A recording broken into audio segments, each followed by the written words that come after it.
قال لهم خزنتها سلام عليكم طبتم فادخلوها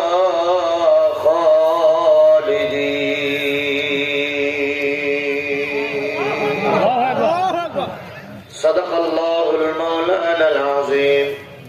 قال النبي صلى الله عليه وسلم كن عالما أو متعلما أو مستغنيا أو محبة أو على خمسة فتهلك أو كما قال رسول الله صلى الله عليه وسلم إن الله وملائكته يصلون على النبي يا أيها الذين آمنوا صلوا عليه وسلموا تسليما. اللهم صل على محمد وعلى آل محمد كما صليت على إبراهيم وعلى آل إبراهيم إنك حميد مجيد. اللهم بارك على محمد وعلى آل محمد كما باركت على إبراهيم وعلى آل إبراهيم إنك حميد مجيد. لا إله إلا الله جورے جورے لا إله إلا الله لا إله لا إله إلا الله محمد رسول الله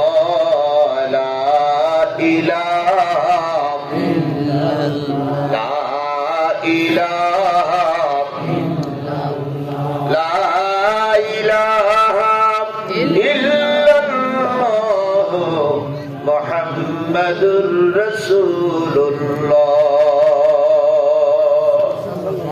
সকলে জবান খুলে একসাথে এক বাক্যে বলছি সাল্লাল্লাহু আলাইহি ওয়াসাল্লাম। জয়পুরহাট জেলার পাঁচবিবি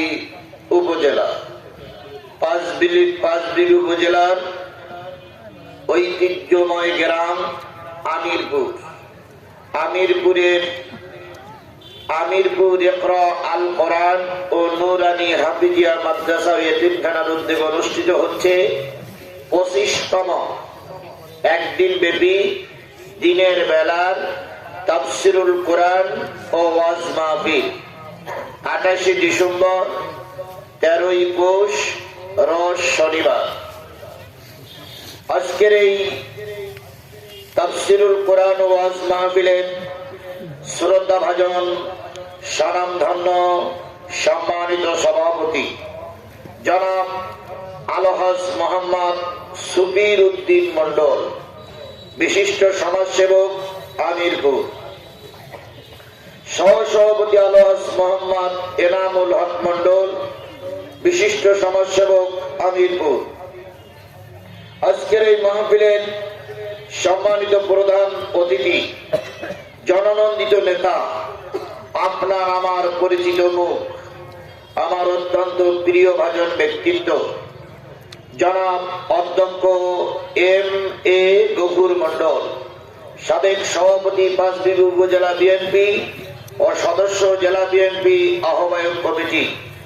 আজকের মাহফিলের অন্যান্য দাওয়াতি অতিথিবৃন্দ, বিশেষ করে ওয়াজ করেছেন, আলোচনা করেছেন, শুভেচ্ছা বিনিময় করেছেন আমার খুবই প্রিয় ভাই, ইসলামী আন্দোলনের বীর সৈনিক, আপনাদের এলাকার অত্যন্ত পরিচিত মুখ, মোহাম্মদপুর ইউনিয়ন পরিষদের সাবেক চেয়ারম্যান, বিশিষ্ট আলেমে দ্বীন, বিশিষ্ট ইসলামী চিন্তাবিদ জনাব মোহাম্মদ আবুল বাশার সাহেব। আজকের এই মাহফিলের বিশেষ অতিথি M.A. আব্দুল হক, এরপরে মোহাম্মদ শফিকুল ইসলাম সহ এটিএম শাহনেওয়াজ কবির শুভ্র সহ অন্যান্য দাওয়াতি অতিথিবৃন্দ। আলোচনা করে ধন্য করেছেন বিশিষ্ট ইসলামী চিন্তাবিদ হযরত মাওলানা হাবিবুর রহমান কুষ্টিয়া। পাঁচবিবির বিভিন্ন কুঠির থেকে আগত দিনদার পরেজগার মুত্তাকি মুসলমান ভাই ও বন্ধুগণ, পদ্মায় অবস্থানরতা শ্রদ্ধাশীলা মা ও বোনেরা, সকলকে নিয়ে আবারও সালাম বিনিময় করছি। আশা করছি সালামের জবাবটা সবাই মিলে জোরে সোরে দিবেন। আসসালামু আলাইকুম ওয়া রাহমাতুল্লাহি ওয়া বারাকাতুহু। আল্লাহ পাকের ওয়ালাইকুম আসসালাম। আল্লাহ পাকের দরবারে লক্ষ কোটি শুকরিয়া, যিনি দিনের বেলায় প্রচন্ড ব্যস্ততার ভিতরে হাজারো কাজ পিছনে ফেলে শুধুমাত্র কেবলমাত্র একমাত্র আল্লাহর কোরআন এবং রসুলের হাদিস জানার জন্য শত ব্যস্ততার ভিতরে আল্লাহ পাক আপনাকে আমাকে কবুল করেছেন। যে মালিক আপনাদের মতন জান্নাতি মানুষদেরকে আজকের এই কোরআনের মাহফিলে কবুল করলেন, আর আমার মতন একজন অদম গুনাহগারকে অনেক দূর পথ অতিক্রম করে এসে কোরআনের কথা আলোচনা এবং শোনা বোঝার নিয়ে বসার তৌফিক দান করেছেন, সেই মালিকের দরবারে সকলে মিলে শুকর গুজার হচ্ছি। কারোর জবান বন্ধ থাকবে না, সকলে মিলে বলছি আলহামদুলিল্লাহ। আরেকটু জোরে বলুন তো আলহামদুলিল্লাহ।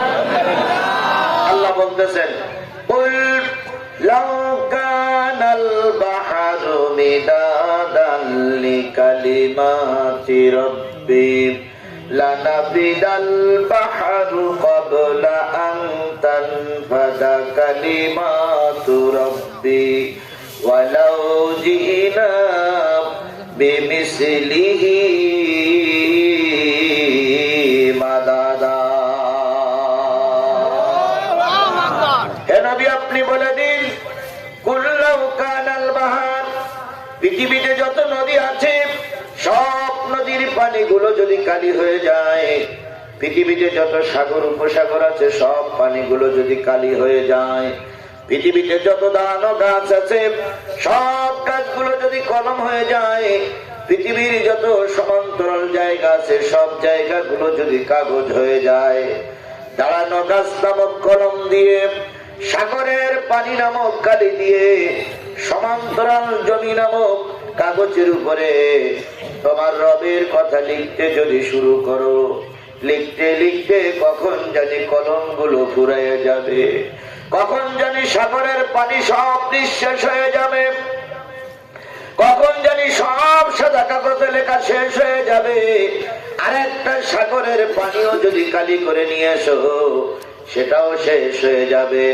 তবু তোমার দয়াময় রব আল্লাহর কথা লেখা তখনো পর্যন্ত শেষ হবে না। সেই রবের নাম কি? আরেকটু জোরে বলেন, সেই রবের নাম কি? আরো জোরে বলতে হবে, সেই রবের নাম কি? সেই রবের নামের শুকরিয়া আদায় করা দরকার আছে না নাই? তাহলে সেই রবের নামে শুকরিয়া আদায় করছি, সকলে মিলে বলছি আলহামদুলিল্লাহ।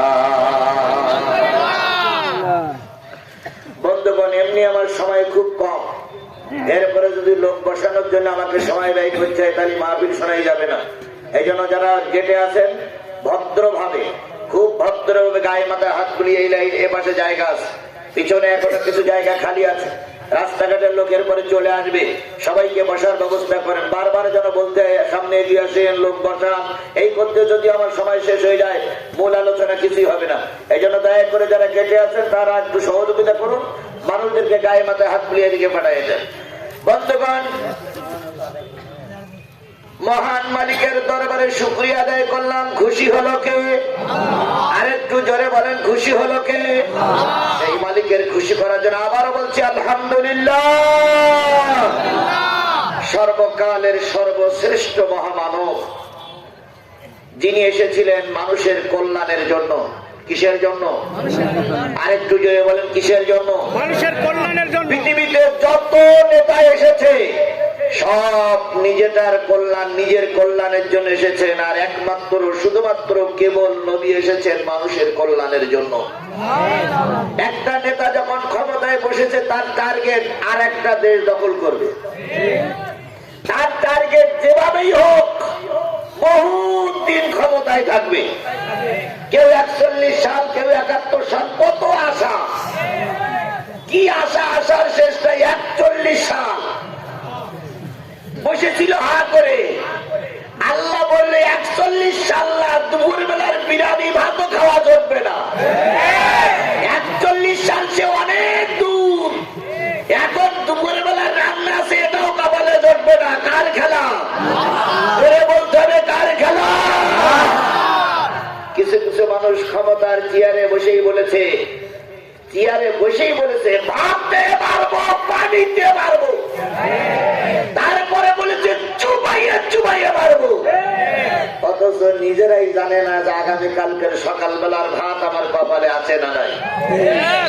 পৃথিবীতে যত মানুষ এসেছেন, সব মানুষ এসেছেন রাষ্ট্র ঠিক রাখার জন্য, পরের দেশ দখল করার জন্য, নিজের ক্ষমতা আঁকড়ে ধরার জন্য, আঁকড়ে ধরে রাখার জন্য। কেবলমাত্র শুধুমাত্র একমাত্র আপনার আমার নবী এসেছিলেন গোটা বিশ্ব মানবতার কল্যাণের জন্য। তাই তো আল্লাহ বলেছেন, ওমা আরসালনাকা ইল্লা রাহমাতাল লিল আলামিন।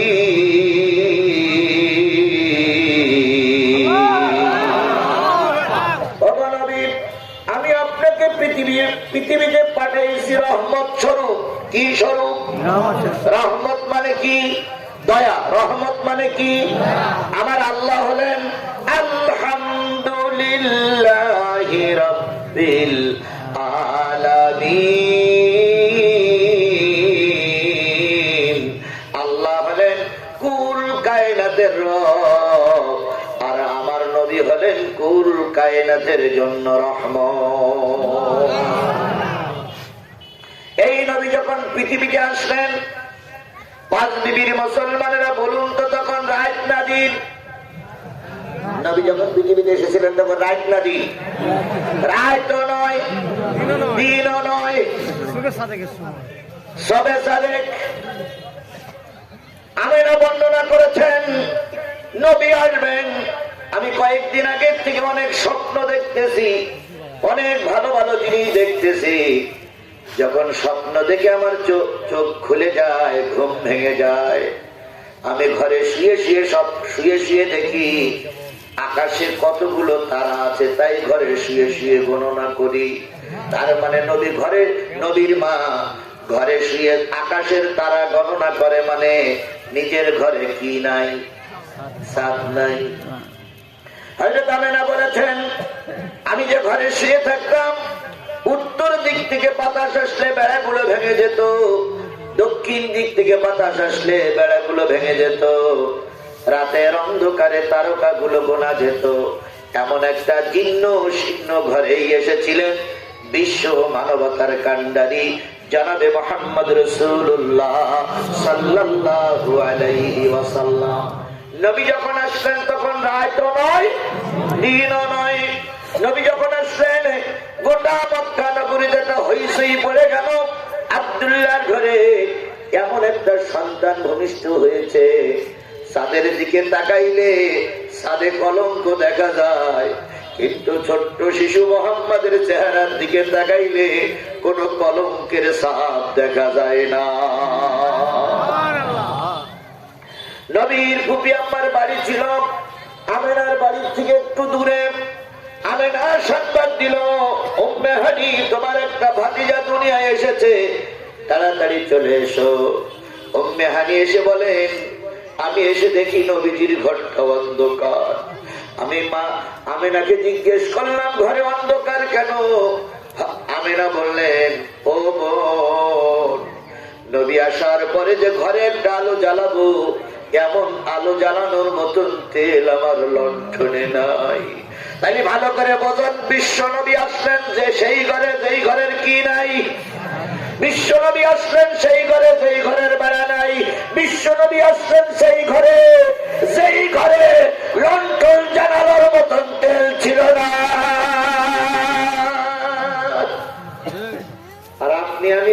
গোস্ত খাওয়া না হয় পরের রমজান মসজিদে পাওয়া যায় না কেন?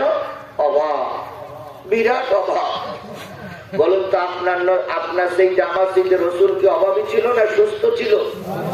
অভাবী ভারত থেকে নবী আসলেন। ভালো করে হিসেব করে দেখুন, যতগুলো বড় বড় নেতার জন্ম হয়েছে সব নেতাগুলো প্রায় অভাবী পরিবার থেকে বেরিয়ে এসেছে। মুজিবুর রহমানকে ভালো বলেন আর খারাপ বলেন আপনারা বলবেন, কিন্তু মুজিবার গোপালগঞ্জের যে ঘরের থেকে বেরিয়ে আসছে সেই ঘরটা ছিল গরিব ঘর। জিয়াউর রহমান, শহীদ প্রেসিডেন্ট জিয়াউর রহমান বগুড়ার থেকে যে ঘর থেকে বেরিয়ে আসছে এই ঘরটার খুব বেশি পরিচয় ছিল না। মতিউর রহমান নেতানির বাড়ি হলো একবার প্রত্যন্ত অঞ্চলে ছোট দুইখানা চালের ভিতর থেকে বেরিয়ে আসলেন বিশ্ব আন্দোলনের নেতা আল্লামা মতিউর রহমান নেতানি। সাইদির বাড়ি দেখতে গেছেন কারা কারা?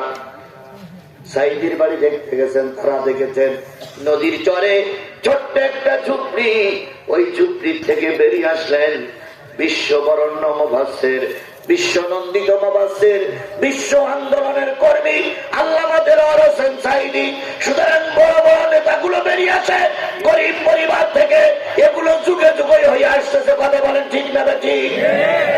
উম্মে হানি এসে দেখলেন লণ্ঠনে কি নাই? তেল নাই, আলো জ্বলে না। কিরে ভাবি আলো জ্বলে না কেন? কয় তেল নাই।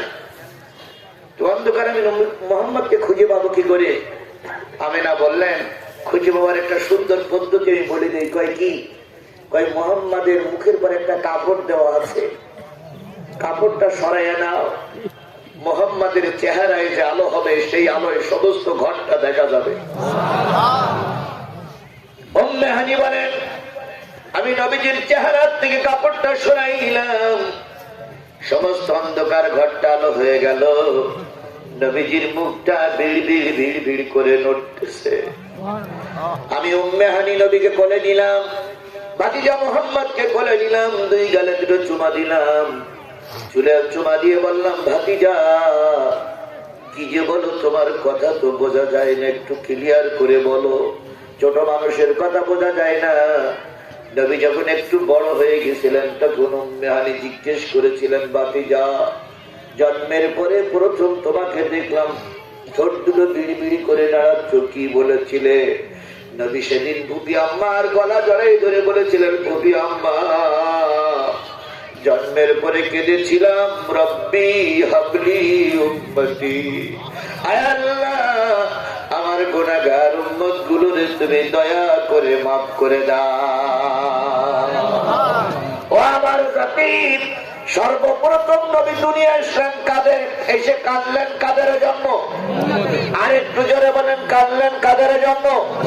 আপনারা কি সেই নবীর উম্মত? সবাই মিলে বলেন সেই নবীর উম্মত। আর একটু জোরে বলেন সেই নবীর উম্মত। আমার তো বিশ্বাস হয় না। যদি বিশ্বাস হবে তাহলে নবীর উম্মত, নবীর মাদ্রাসার ময়দানে কথা হচ্ছে, নবীর হাদিস নবীর পরে নাযিল হওয়া কোরআন দিয়ে আপনি দাঁড়াই আছেন কেন? আপনি যদি সেই নবীর উম্মত হবেন দাঁড়াই থাকবেন কেন? আপনি এখনো দাঁড়াই আছেন, ও নবীর উম্মত না ওরা। যারা রাস্তায় আছেন যদি নবীর উম্মত হন অবশ্যই নবীর মাদ্রাসার সামনেই বসতে হবে। কথা বলেন ঠিক না ঠিক? বলুন তো মাদ্রাসাগুলো কার ঘর? আর মাদ্রাসাগুলো কার ঘর? নবীর ঘর। আর মসজিদ গুলো কার ঘর? তাহলে এটা নবীর ঘরের সামনে আমরা বসেছি, নবীর কথা আলোচনা চলছে। এবার আসুন আল্লাহ নবী সাল্লাল্লাহু আলাইহি সাল্লাম মক্কায় যখন কালেমার দাওয়াত দেওয়া শুরু করলেন, মক্কায় কালেমার দাওয়াত দেওয়ার পরিবেশ হলো না। আল্লাহ নবী হিজরত করলেন তায়েফে। ভালো করে খেয়াল করবে, তায়েফে হিজরত করলেন। তায়েফে হিজরত যখন করলেন মক্কার সরকার গোয়েন্দা বিভাগের লোক পাঠিয়ে দিল, আমার দেশের একজন ভ্রান্ত মানুষ তোমার দেশে যাচ্ছে, এই লোকটারে যদি মেরে দিতে পারো অনেক পুরস্কার দেওয়া হবে। যেহেতু নবীরে মারতে পারলে পুরস্কার পাওয়া যায়। আমরা বিগত 16 বছর দেখেছি আলেম ওলামা বিএনপি জামাতের লোকদের যে যত মারতে পেরেছে তার তত প্রমোশন হয়েছে।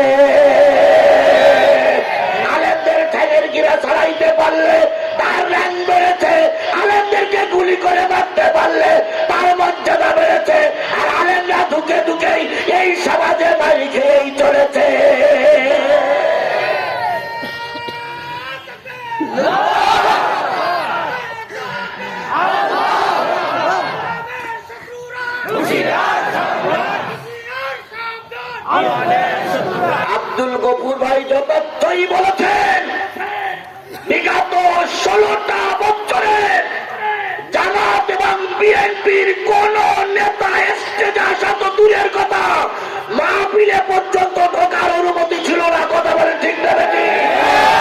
আর ওই জালেমের বাচ্চা, ওই ফ্রাউনের বাচ্চারা মঞ্চে দাঁড়িয়েই বলতো যে বিএনপি জামাতকে আর মেরুদণ্ড সোজা করে দাঁড়াতে দেওয়া হবে না। জালেমের বাচ্চারা এখন দেখো বিএনপি জামাতের এই নেতৃত্ব দিয়ে বেড়াচ্ছে, তোমাদেরকে সব জুতা পিটা করে বিদায় করা হয়েছে। আমার বন্ধুগণ, একটা জিনিস স্পষ্ট করে মনে রাখবেন, আল্লামা সাঈদী অপরাধী না নিরপরাধ?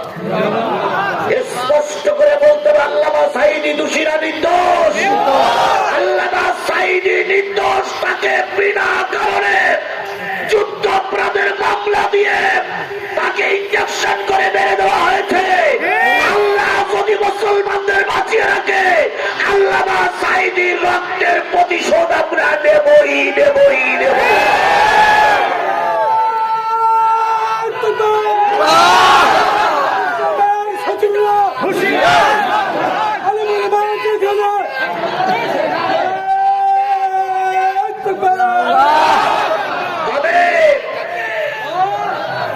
কেউ কেউ মনে করতেছেন নারীর শোধ মারি নেওয়া হবে না, ইসলাম নারীর শোধ মারি নেবে না। নারীর শোধ মারি না নিয়ে আগামী নির্বাচনে জামাত এবং বিএনপি জোটকে ক্ষমতায় বসাইয়ে আইনের মাধ্যমে দোষীদের বিচার কার্যকর করা হবে। আমরা ওদের মতন হিংস্র নই, আমরা ওদের মতন সন্ত্রাসী জঙ্গি নই। যদি সন্ত্রাসী জঙ্গি জামাত বিএনপির নেতা কর্মীরা হতো, আল্লাহর কসম তৎকালীন সরকারের একটাও নেতা কর্মী ঘরে বউ বাচ্চা নিয়ে ঘুমাতে পারত না। কেনা কেনা অন্যায় করেছে তারা আমাদের সামনে নেই না? আছে না নেই? এখনো ঘুরে বেড়ায়। আর দেখা হলে গায়ে গহুর ভাই আসসালামু আলাইকুম, তেমন কিছু করতে চাইলে গহুর ভাই হয়েই কিছু, আমার কোনো দোষ নেই গহুর ভাই। কে কি করেছে আমরা জানি না, জানি না। বাসার হুজুরকে আগেই বলে আমার আব্বা মারা গেছে, দাঁড়া দাঁড়া করি দিয়ে বাসার ভাই যখন মনে মনে চিন্তা করে তুমি আমার নামে মামলা দিছিলে। কথা বলেন, কথা বলেন, কথা বলেন। সবগুলো জানার পরে উপরের নির্দেশ ফলো করে আমরা নীরবে নীরবে চোখের পানি ফেলতেছি, প্রতিশোধ দিতে যাচ্ছি না। এর মানে এই নয় যে তোমরা আবারও বাকবাকুম করবার আমরা ভুলে যাব। কি কায়দা এখন সীমান্তের পারের থেকে বলতেছে আমি চট করে ঢুকে বলবো, চট করে ঢুকে বলবো তো কট করে গিলে কেন? তোমার চাকরি বলছিল কেন? তুমি গিলে কেন? এখন চট করে ঢুকে বলবা, জনগণ বসে বসে আঙুল চড়বে। জোরে বলেন আঙুল চড়বে। আল্লাহর কসম, আব্দুল গফুর ভাই যে কথা বলেছে ওই কথার সঙ্গে আমরা সবাই একমত। কিয়ামত হয়ে যাবে, তবু আওয়ামী লীগ সরকারকে আর ক্ষমতায় বসতে জনগণ দেবে না, দেবে না। ওরা যদি আবার ক্ষমতায় আসে তাহলে বিডিআর বিদ্রোহে যারা মারা গেল তাদের আত্মাগুলো কষ্ট পাবে। ওরা যদি আবার ক্ষমতার মস্তক দখল করতে পারে, হেফাজতের আলেমদেরকে রাতের অন্ধকারে লাইট নিভাই মেরে দেওয়া হয়েছিল, হেফাজতের আলেমেরা কষ্ট পাবে। ওরা যদি আবার ক্ষমতায় মস্তদে বসে কিংবা ওদেরকে যদি সবাইকে মাফ করে দেওয়া হয়, আল্লামা সাঈদীর রায়ের পরে 300 লোকের লাশ পড়ল, 300 লোকের আত্মা কষ্ট পাবে। ওরা যদি আবার ওদেরকে ক্ষমা করে দেওয়া হয়, সংস্কার আন্দোলনের 1600 যুবক যুবতী, নারী, পুরুষ, শিশু, বৃদ্ধ, বুড়ো সবাই জীবন ধরে এদের আত্মাগুলো কষ্ট পায়। কথা বলেন ঠিক না? সুতরাং আমার নবী ছিলেন রহমত, আমরাও সেই দৃষ্টিকোণ থেকে চলছি। কথা বলেন ঠিক না? বেশি তায়েফের ময়দানে চলে গেলেন নবী। মক্কার সরকার বলে দিল, আমার দেশের একটা বিভ্রান্ত মানুষ তোমার দেশে যাচ্ছে, যদি মেরে দিতে পারো অনেক পুরস্কার পাবা, আর যদি অপমান করতে পারো তাও পুরস্কার পাবা। খবরদার আমার এই ভ্রান্ত নবীকে যেন তোমার দেশে ঢুকতে দিও না। আল্লাহর নবী যখন খাদিজার ঘর থেকে বাহির হলেন, খাদিজার ঘরে কোনো খাবার ছিল না। খাদিজাতুল কুবরা নবী মুহাম্মাদের গলা ধরে ধরে বললেন, মুহাম্মদ, দেওয়ার মতন কিছু নেই, সারাদিন খাওনি, সারা রাত খাওনি, আল্লাহর রাস্তে আমাদের দিকে মাফ করে দিও, আমাদেরকে ক্ষমা করে দিও, খাওয়ার মতন কিছু দিতে পারলাম না। নবী ঘর থেকে যখন বাহির হলেন তখন এক রাত আর একদিন কি না পেটে খাবার নাই। নবীজি তায়েফকে নিয়ে একরকম পালিয়ে চলে গেলেন। 3 দিন 3 রাত খাওয়া নাই এমত অবস্থায় তায়েফের ময়দানে পৌঁছালেন। তায়েফের সরকারকে ডেকে বললেন, ও তায়েফের সরকার, আমি আল্লাহর পক্ষ থেকে প্রেরিত একজন পয়গম্বর, কালেমার দাওয়াত দেওয়ার জন্য এসেছি। তায়েফের সরকার সবকিছু শোনার পরে বলে দিল, আল্লাহ বুঝি আর নবী বানানোর লোক খুঁজে পাইনি। কত বড় অপমান, কত বড় সত্য কথা! আল্লাহ বুঝি নবী বানানোর লোক আর খুঁজে পাইনি। তোমার মতন একজন অশিক্ষিত, তোমার মতন একজন অপরিচিত ব্যক্তিকে আল্লাহ নবুয়ত দিয়ে পাঠালো। আল্লাহ পাগল, তুমিও পাগল। আল্লাহ নবী অনেক ব্যথা পাইলেন। সর্বশেষে তায়েফের সরকারের হাত ধরে বললেন, ভাই বুঝেছি আপনি আমার কথা মেনে নেবেন না, তবে আপনার কাছে 2টা দাবি। একটা দাবি হলো আপনি আমাকে ধরে মক্কার সরকারের হাতে তুলে দিবেন না। যদি আপনি আমাকে মক্কার সরকারের হাতে তুলে দেন, ওই জালেম সরকার হয়তো আমাকে মেরে দিতে পারে। ও আমার জাতি, ঠিক আল্লাহ রাসূলের তায়েফের ময়দানে যে অবস্থা হয়েছিল, বিগত 16টা বছর ইসলামী আন্দোলনের নেতা কর্মীদের ওই অবস্থায় পার করতে হয়েছে। কত হুজুরদের বিনা কারণে জেল খাটতে হয়েছে, কথা বলেন ঠিক না বেঠিক? কত হুজুরকে বিনা কারণে ফাঁসিতে ঝুলতে হয়েছে, চোখের পানি ফেলেছে, কিন্তু জানানোর মতন কোন জায়গা আমাদের সামনে ছিল না। আমার ভাইয়েরা, 2 নম্বর দাবি, আপনার যুবকদের লড়াই দিবেন না। যুবকরা যেন আমাকে অপমান না করে, আমি আপনার দেশে থাকবো না, চলে যাচ্ছি। নবী যখন বেরিয়ে আসলেন, তায়েফের সরকার যুবকদেরকে বললেন, যুবক, যত নবী মারতে পারবা তত পুরস্কার পাবা। নবীকে একটা করি মারবা, তার জন্য পুরস্কার পাবা। আজ আমরা দেখেছি সাবেক সরকারের মন্ত্রীরা বলতো, বিএনপি জামাতের লোক মারতে পারলেই পুরস্কৃত করা হবে। তায়েফের জালেম সরকার নবীর পরে অত্যাচার করেছিল, সেই জালেমের বাচ্চারা বিগত 16টা বছর আমাদের পর অত্যাচার করেছে। কথা বলেন, কথা বলেন, কথা বলেন। আমার ভাইয়েরা, নবীজি চলে আসার সময় যুবকরা পিছনে নিল, নবীকে মারতে শুরু করলো। প্রথম বাড়িটা মেরেছিল নবীজির পিছন দিক থেকে মাথায়। আল্লাহর নবীর কয়দিন খাওয়া না, 3 দিন 3 রাত খাওয়া না। নবীজি পড়ে গেলেন, কিছুক্ষণ পরে জায়েদ আবার উঠাই দিলেন। নবীজি যুবকদেরকে বললেন, যুবকেরা, 3 দিন আমার পেটে কোনো দানা পিনা যায় না, 3 রাত আমার পেটে কোনো দানা পিনা যায় না, দয়া করে তোমরা আমাকে মেরো না, আমি চলে যাচ্ছি।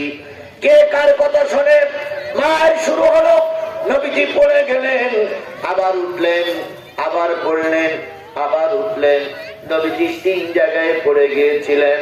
সর্বশেষে আল্লাহর নবী আর উঠতে পারেন নাই। তায়েফের যুবকেরা পাথর মারতে শুরু করলো। পাথর মারতে মারতে মারতে মারতে নবীর কোন আকার ইঙ্গিত যখন দেখা যাচ্ছিল না, তখন এই যুবকেরা ওই পাথরের পরে দাঁড়িয়ে নাচতে শুরু করলো আর বলল, কুতিলা মুহাম্মদ, কুতিলা মুহাম্মদ, কুতিলা মুহাম্মদ, মুহাম্মদ মারা গেছে, মুহাম্মদ মারা গেছে। ও আমার জাতির, ও 5 বিবির মুসলমানেরা, জিজ্ঞেস করি, আল্লাহ রাসূল সেদিন তায়েফের ময়দানে মার খেয়েছিলেন চুরি করার অপরাধে, জেল দখল করার অপরাধে, কোন নারী নিয়ে কলঙ্কিত অধ্যায় রচনা করার কারণে? সেদিন মার খেয়েছিলেন কিসের জন্য? শুধুমাত্র কোরআনের দাওয়াত দেওয়ার কারণে। তুমি আর আমি যদি সেই রাসূলের কোরআনের দাওয়াত দেই, নবীর যে ঘটনা ঘটেছে তোমার আমার বেলায় সেই ঘটনা ঘটলেও ঘটতে পারে।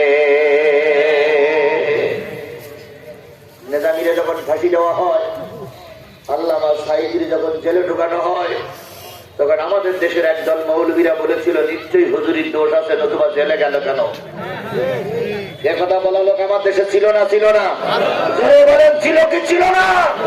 আল্লামা সাঈদীর ফাঁসির রায় কার্যকর করার জন্য আমাদের দেশের একদল টুপিওয়ালারা মৌলবীরা ওই জয়পুরহাটের কেন্দ্রীয় মসজিদের সামনে মিছিল করে ইতিহাস আমার জানা আছে।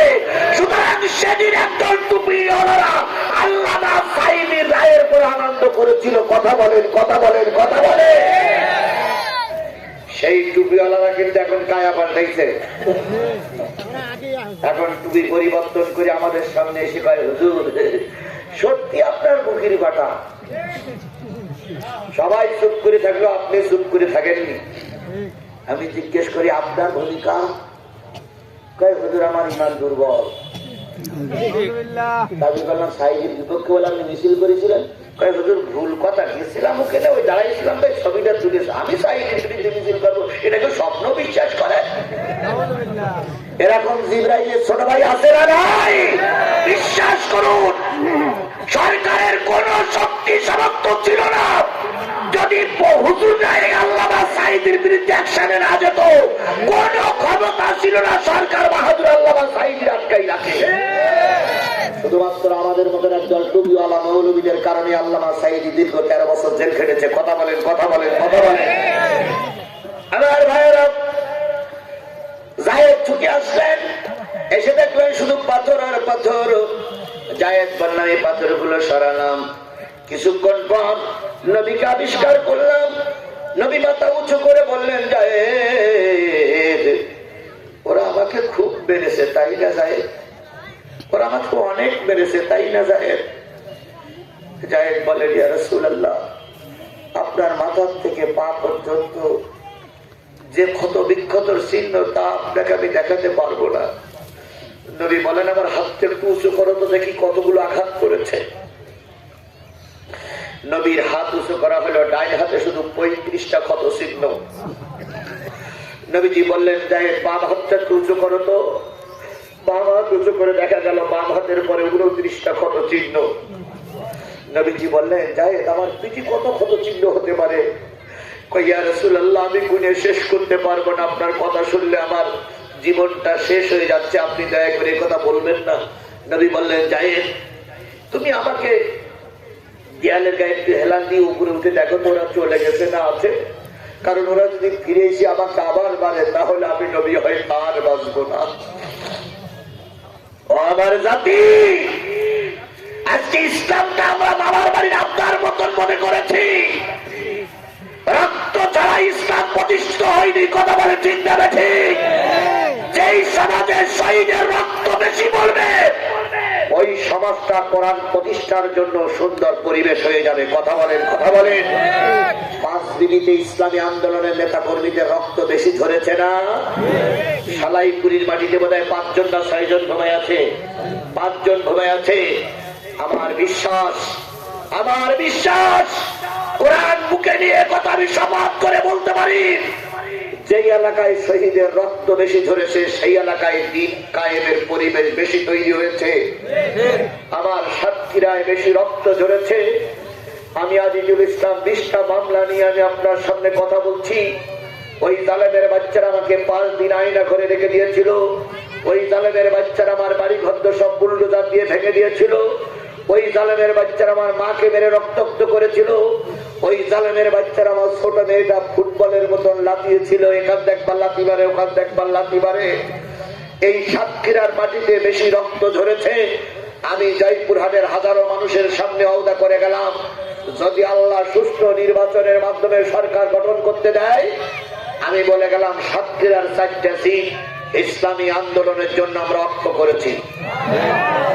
আপনারা কয়টা আসন দিতে পারবেন তা আমি জানি না, তবে আমি আমার সাতক্ষীরার থেকে 4টা আসনেই দ্বীন কায়েমের পক্ষে উপহার দেওয়া ওয়াদা করে গেলাম। আল্লাহ যদি আমাদের সুস্থ রাখে আর পৃথিবী যদি উলট পালট না হয়, আল্লাহর কসম সাতক্ষীরার 4টা আসন বাংলাদেশ জামাত ইসলামের পক্ষে থাকবে। এবার আপনাদের পরে দায়িত্ব দিয়ে গেলাম, আপনারা কি করবেন সেটা আপনাদের ব্যাপার।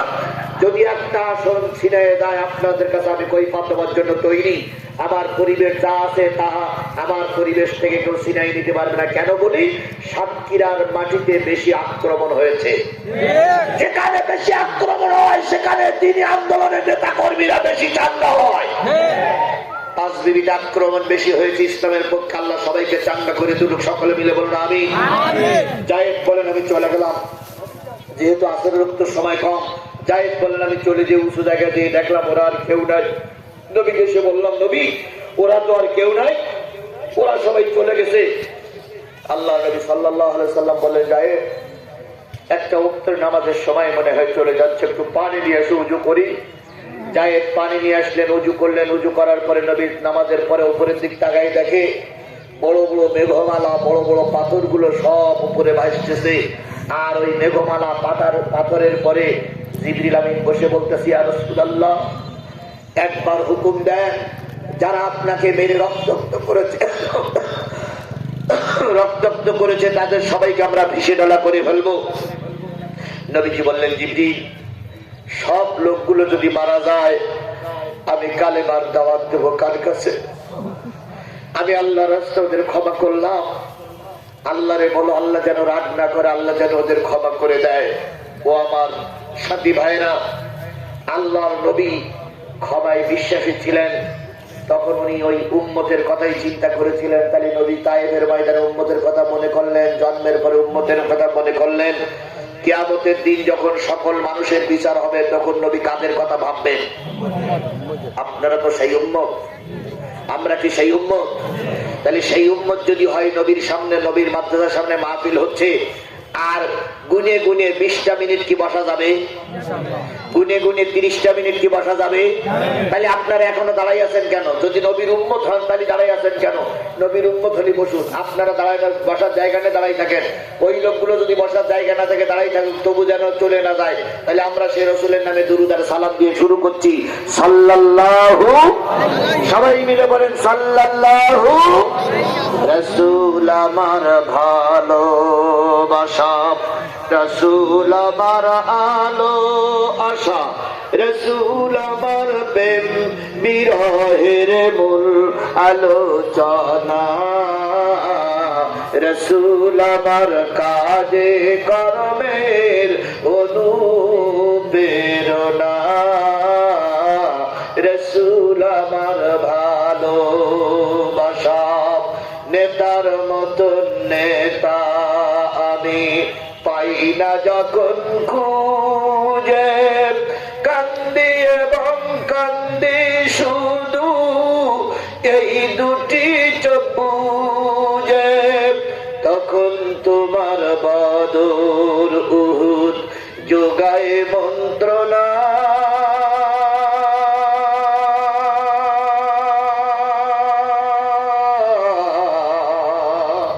রাসূল আমার কাজে কর্মের অনুপ্রেরণা।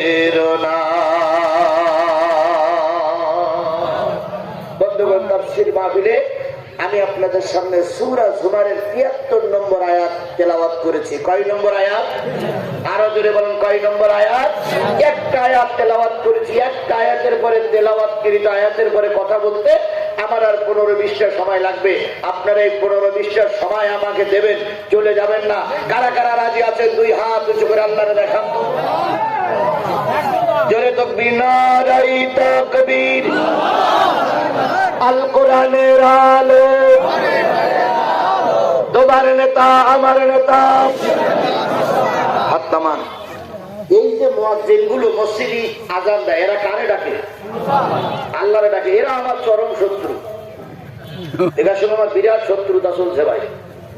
দিনের বেলায় মাহফিল কেবল একটু সাজাই গুজাই নিয়ে আসি, আর অমনি বলে হুজুর নামাজ পড়তে আসে। আল্লাহু আকবার বলি এমন ডাক দেয় সব মুসল্লিরা চলে যায়, তখন আর হুজুরও থাকে না। আজকেও সেরকম যাতে না হয় তার আগে আমি আপনাদের ছেড়ে দিলে আপনারা খুশি হবেন। কিন্তু খুশি তো হবেন, আমি আলোচনা করবো কখন? আমি এখানে আসছি 1:10 মিনিটে, আসার পরে নামাজ আদায় করে নিলাম, তাড়াতাড়ি নামাজ আদায় করবো, আসতে যাবো। নামাজ আদায় করে খেয়ে দিয়ে শুয়ে আইছি, দ্বিতীয় বক্তার আলোচনা শেষ হয় না। আচ্ছা, দ্বিতীয় বক্তার আলোচনা কোন রকম শেষ হলে আসলাম, গফুর ভাই আলোচনা করলো, বাসার ভাই আলোচনা করলো, সেখানে গেল আরো 15 মিনিট। আচ্ছা, গেল 15 মিনিট, তারপর আবার কি বলে দস্তার বন্দি করতে গেল আরো 5 মিনিট। তাহলে এই করে আমার সবাই এখন আমি আলোচনা করবো কখন? মাঝখানে আর এক জায়গায় যেতে হচ্ছে আমার। সেই জন্য আমি আপনাদেরকে দাবি করি, যতটুকু সময় পাই আমি আপনাদেরকে ফাঁকি দেবো না। যতটুকু সময় পাই ততটুকু আলোচনা করব। আজকের আলোচনা যদি মনোপুত না হয়, যদি মন না ভরে, তাহলে 17 তারিখে কোথায় যাবে মাহফিল? সোনাপুর, সেটা রাতের মাহফিল। ইচ্ছা করলে আধা ঘন্টা বাড়ানো যাবে রাতে। হ্যাঁ, রাতের মাহফিলে ইচ্ছা করলে আধা ঘন্টা বাড়ানো যায়, কিন্তু দিনের মাহফিলে হয় না। এই জন্য আমি আপনাদেরকে দাবি করছি, যদি আজকে শেষ না হয় তাহলে সোনাপুলি কথা হবে ইনশাল্লাহ। ইনশাল্লাহ কত তারিখ? 17 তারিখ, ওই দিনই কথা হবে। তবে এখন আমি ছেড়ে দিচ্ছি না, আপনি টেনশন করেন না। এবার আসুন, আমি কয়টা আয়াত তেলাওয়াত করেছি? একটা। তেলাওয়াতকৃত আয়াতের সারমর্ম, সরলত্ব, সরল বিষয় হলো জান্নাতের অধিবাসী কারা? নিশ্চয়ই আমলিক জান্নাতে যাবে। আপনি না বললেন কেন? ওদের ভিতরে হাজি সাহেব নেই, ওদের ভিতরে হুজুর নেই। আরে শেখ হাসিনা নিজেই তো কোরআন তেলাওয়াতকারী। ওরা প্রায় মঞ্চে দাঁড়িয়ে বলতেন, আমরা কি মুসলমান না? আমাদের প্রধানমন্ত্রী 30-40 টাকা করে তাহাজ্জুদ নামাজ পড়ে। লোক 3-4 টাকা পড়া, 30-40 টাকা করে পড়ে। তারপরে আমাদের প্রধানমন্ত্রী সকালবেলা উঠে পরে যায় নামাজ আর কোরআন শরীফ খোঁজে। আমাদের প্রধানমন্ত্রী 5 ওয়াক্ত নামাজি। এত বড় মিথ্যা কথা যে এরা বলতে পারে, ফেরাউন এদের কাছে হাজির লাগতো। ফেরাউন এত মিথ্যা কথা বলিনি। পরবর্তীতে আবার যখন ওদের বাড়ি ঘর দখল করা হইলো, তখন ছাত্ররা দখল করে দেখলো যে কোরআন শরীফও নয়, যায় নামাজও নাই। তো ছাত্ররা জিজ্ঞেস করলো, সে কোরআন শরীফ আর যায় নামাজ গেল কোথায়? নির্লজ্জ বেহার মতন বললো, আমাদের দেশ নেত্রী, আমাদের প্রধানমন্ত্রী এত কোরআন আর যায় নামাজ প্রিয় যে যাবার সময় যায় নামাজের ভিতরে কোরআনটা পেছাইয়ে বগলে কই নিয়ে চলে। আজকে এ কথা ইবলিস শয়তানে বিশ্বাস করবে? বলেন তো, শয়তানের কথা বিশ্বাস করবে? অথচ তারপরে এরা বলেছে, সুতরাং আমি ওই দিকে যাবো, যারা জান্নাতে যাবে। আওয়ামী লীগ যাবে না, বিএনপি যাবে না, জামাত যাবে না, জাতীয় পার্টি যাবে। আমি আজকে কোরআন দিয়ে বুঝাবো, দয়া করে আমাকে একটু সুযোগ দিবেন। যদি বলি আওয়ামী লীগ দোজখে যাবে, আওয়ামী লীগ খেপে যাবে। যদি বলি বিএনপি দোজখে যাবে, তাহলে গবুর হয়ে বসিয়ে আছে, এখানে উচ্চ কন্যা থানায় নিয়ে যাবে। যদি বলি বাংলাদেশ জামাত ইসলাম দোজখে যাবে, হুজুর জানি না, আপনারা কি কম ছাড়বেন না? শুধু বলবেন দলিল দেন। যদি বলি বাংলাদেশের সবচেয়ে বড় মুনাফিক হোসাইন মোহাম্মদের সাথ, এ হলো জাতীয় গাদ্দার, এর চাইতে বড় বেঈমান বাংলাদেশে একটাও নাই। যদি বলি এ যাবে জান্নাতে, তাহলে তো আপনারা খেপে যাবেন। আমি কোরআন দিয়ে বুঝাই দেবো কারা জান্নাতে যাবে। বিএনপি জামাত যদি ওই কাতারে আসে, তাহলে জান্নাতি না হলি নাই। আমি বুঝাই দেবো ইনশাল্লাহ কি দিয়ে। একটুখানি সময় আমার দেবেন। তার আগে বলি, এই আমিরপুর হাফিজিয়া, এই দেখেন কেবল আমিরপুরের নাম বলি।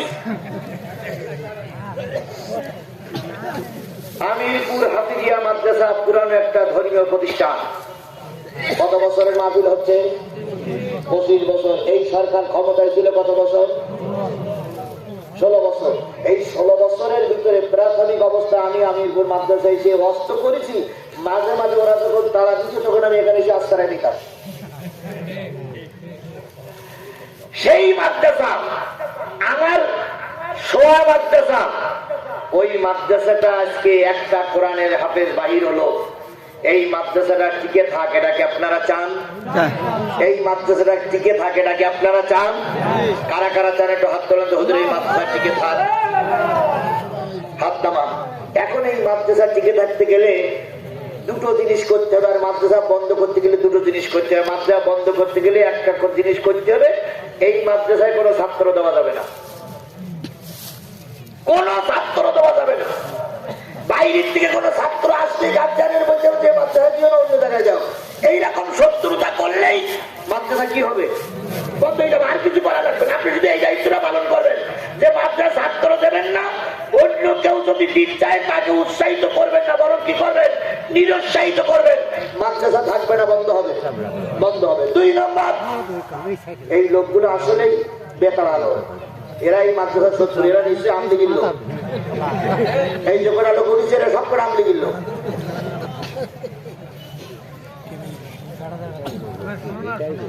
আরে উঠবে কেন?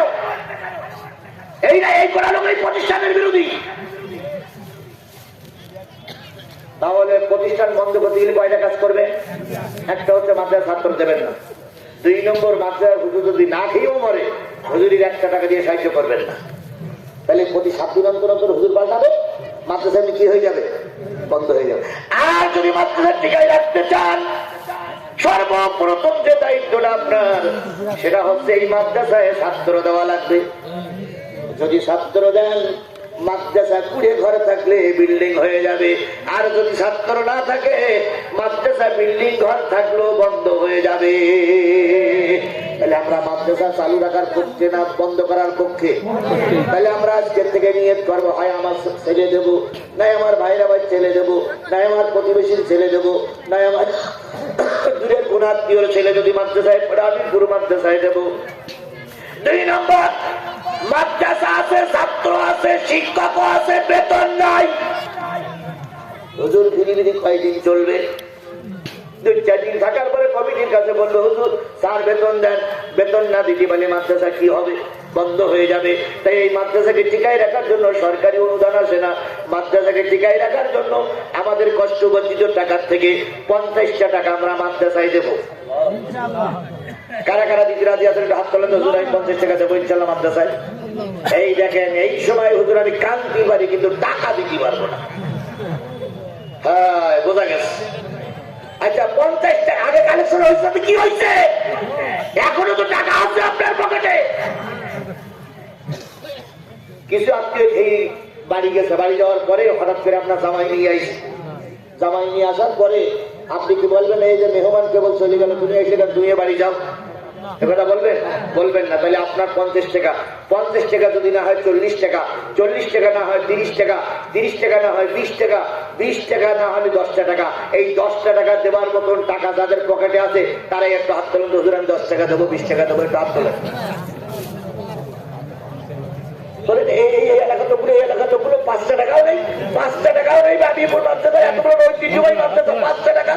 ওই মুরব্বী আমাদের বড় বড় টাকাই আছে। জি এই টাকাগুলো, এই হাতগুলো সব টাকাটা দেন। আমি টাকা দিয়েই তারপরে কিন্তু মাহফিল শুরু করো। মাহফিল কিন্তু বন্ধ হয়নি, বলো শুধুমাত্র কালেকশন, শুধুমাত্র মাদ্রাসার জন্য। টাকা দিতে বসে আচ্ছা এইবার টাকা বের করেছেন কারা কারা? হ্যাঁ ওই তাড়াতাড়ি তাড়াতাড়ি প্যাকেট, তাড়াতাড়ি আসরের নামাজের সময় পাওয়া যায় না, তাড়াতাড়ি প্যাকেট গুলো তাড়াতাড়ি তাড়াতাড়ি দেন, তাড়াতাড়ি তাড়াতাড়ি। কয়টা প্যাকেট দিচ্ছেন? ব্যাগ কই? আরে বাবা ব্যাগ কই আপনাদের?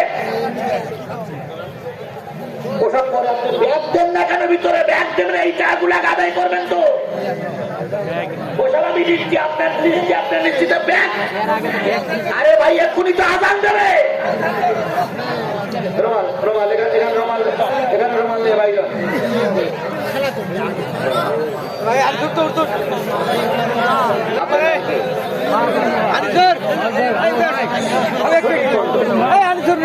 হবে না, হবে না। কি হলো?